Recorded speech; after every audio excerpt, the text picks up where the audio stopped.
कई बार त्वचा पर अचानक लाल चकत्ते आ जाते हैं, जो कई बार सोराइसिस के कारण भी होते हैं। आइए तो आज वर्ल्ड सोराइसिस डे के अवसर पर अपने शहर थाने और देश की जाने मानी डर्मेटोलॉजिस्ट डॉक्टर अदिति भगत से सोराइसिस के बारे में जानते हैं। डॉक्टर, सोराइसिस क्या है? सोरियासिस बेसिकली एक ऑटो इम्यून डिजीज जिसे हम कहते हैं। It's a skin disease in which there are multiple red patches which can occur all over the body and they are associated with scaling, dry skin on those red patches. Apart from the skin, it can also involve the nails and joints, and sometimes it is also associated with certain internal diseases like psoriasis.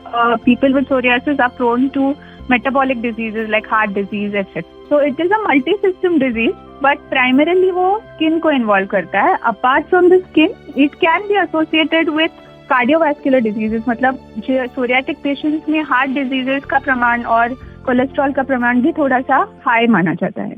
Doctor, psoriasis किसे होता है? क्या ये संक्रामक है?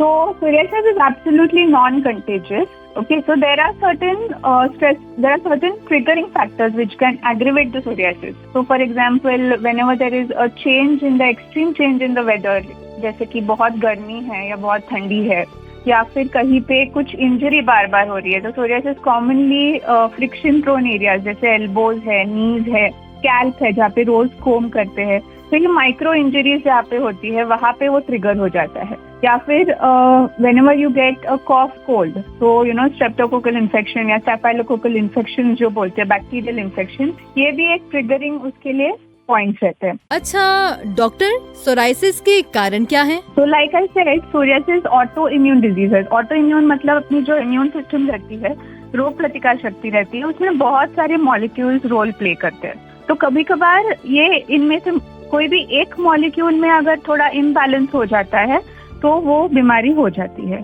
तो ये अपनी कोई गलती के वजह से हो रहा है, कुछ डेफिशिएंसी के वजह से हो रहा है, ऐसे नहीं है। वो इम्यून सिस्टम में इम्बैलेंस होने के कारण ये बीमारी शुरू हो जाती है। डॉक्टर, सोराइसिस के लिए कौन से उपचार उपलब्ध हैं? There are a range of treatments that are available depending on the severity of the disease. तो किसी को अगर कम पैचेस है तो हम उसे क्रीम से भी कंट्रोल कर सकते हैं। There are some oral medicines that are available. There is something called as light therapy or phototherapy, which doesn't have any side effects on the body.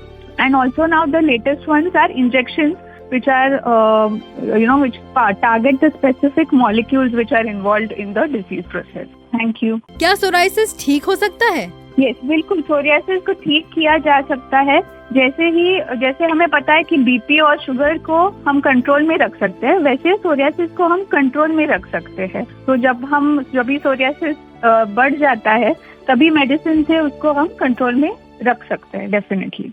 Doctor, psoriasis किसे होता है? क्या ये संक्रामक है? So psoriasis is absolutely non-contagious. Okay, so there are certain triggering factors which can aggravate the psoriasis. So for example, whenever there is a extreme change in the weather, जैसे कि बहुत गर्मी है या बहुत ठंडी है, या फिर कहीं पे कुछ इंजरी बार बार हो रही है, तो psoriasis commonly friction prone areas जैसे एल्बोज है, नीज है, स्कैल्प है, जहाँ पे रोज कोम करते हैं, तो ये माइक्रो इंजरीज जहाँ पे होती है वहाँ पे वो ट्रिगर हो जाता है। या फिर whenever you get a cough cold, तो स्ट्रेप्टोकोकल इन्फेक्शन या स्टेफाइलोकोकल इन्फेक्शन जो बोलते हैं, बैक्टीरियल इन्फेक्शन, ये भी एक ट्रिगरिंग उसके लिए पॉइंट्स रहते हैं। अच्छा डॉक्टर, सोराइसिस के कारण क्या है? तो like I said, psoriasis auto immune disease है। ऑटो इम्यून मतलब अपनी जो इम्यून सिस्टम रहती है, रोग प्रतिकार शक्ति रहती है, उसमें बहुत सारे मॉलिक्यूल्स रोल प्ले करते हैं।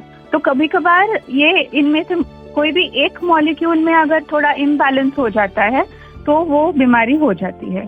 तो ये अपनी कोई गलती के वजह से हो रहा है, कुछ डेफिशिएंसी के वजह से हो रहा है, ऐसे नहीं है। वो इम्यून सिस्टम में इम्बैलेंस होने के कारण ये बीमारी शुरू हो जाती है। डॉक्टर, सोराइसिस के लिए कौन से उपचार उपलब्ध हैं? There are a range of treatments that are available depending on the severity of the disease. तो किसी को अगर कम पैचेस है तो हम उसे क्रीम से भी कंट्रोल कर सकते हैं। There are some oral medicines that are available. There is something called as light therapy or phototherapy, which doesn't have any side effects on the body. And also now the latest ones are injections, which are which target the specific molecules which are involved in the disease process. Thank you.